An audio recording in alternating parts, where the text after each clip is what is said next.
Hello. Today I'd like to share with you my survival guide for lockdown.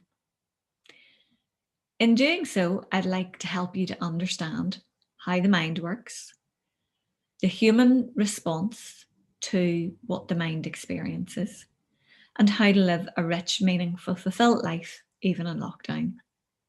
To do this, I'm going to share the ACT matrix, starting with the vertical line. At the top of the vertical line, we have the five senses behavior. That is the external world that we experience.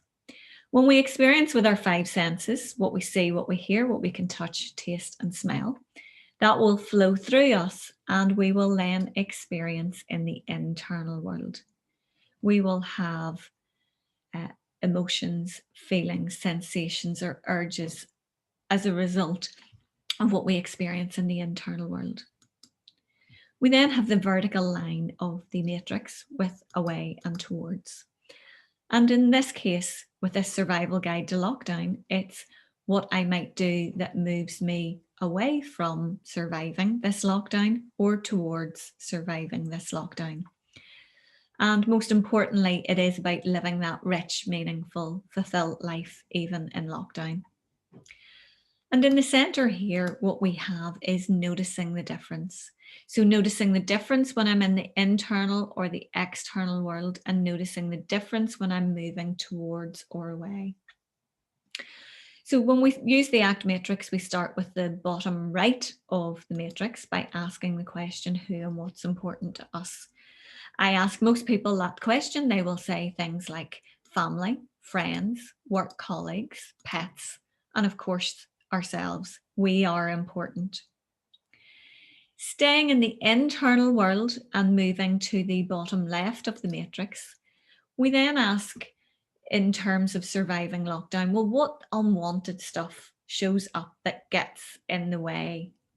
And so those things that might show up and be getting in the way at the moment are regret for some of the things that perhaps we didn't do when infection rates were lower. It might be anger that restrictions haven't worked, and anger at the health service being overwhelmed. It might be grief for the people that you may have lost during this pandemic. It may be grief for the activities that you may have lost, work activities, hobbies, etc. And perhaps money that you haven't been able to earn as a result of being furloughed, and perhaps having been made redundant. Or just if you're self-employed, perhaps your income levels being reduced.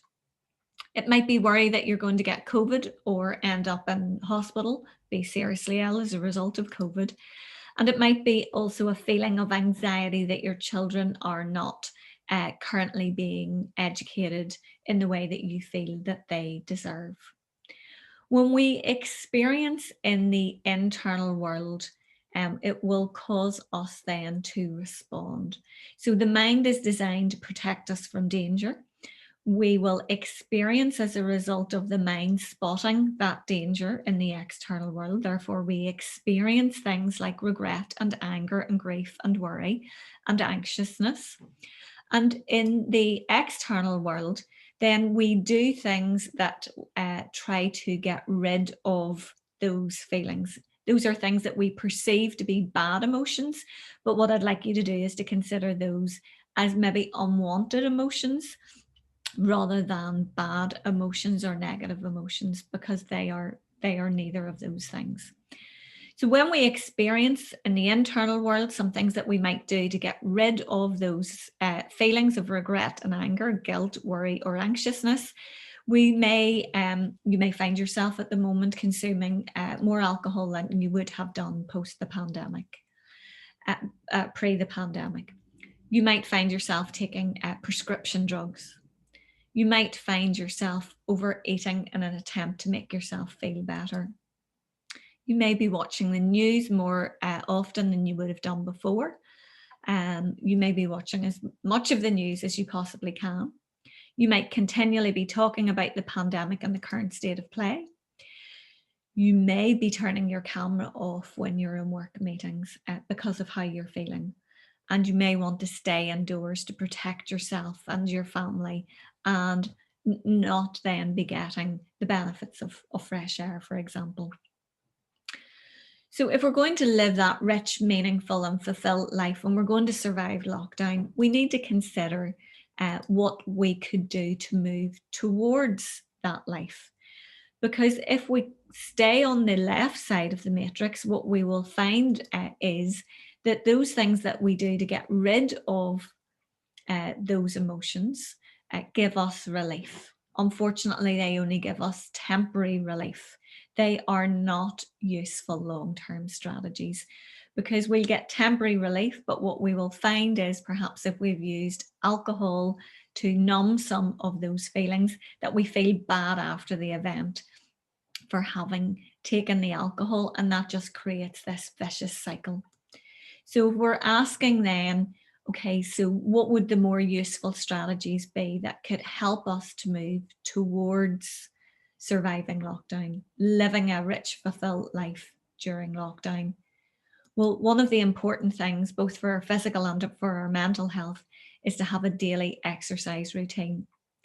We're at the point when perhaps the days are darker where you're living, the weather perhaps isn't so good. So getting involved in some exercise at home. There are a number of free apps, websites, where YouTube, where you can find some exercise routines. One of the things that you can absolutely do for yourself is to limit the news that you watch, restrict that during the day, perhaps once, twice, perhaps. Setting some time for family activities, that's fun activities. So thinking about what can I do to move towards those people who are important to me, and helping the children with perhaps the education if you have those skills to do so, but having some fun time, some family time, dinner time without tablets or watching the news. So just spending time eating dinner with the family.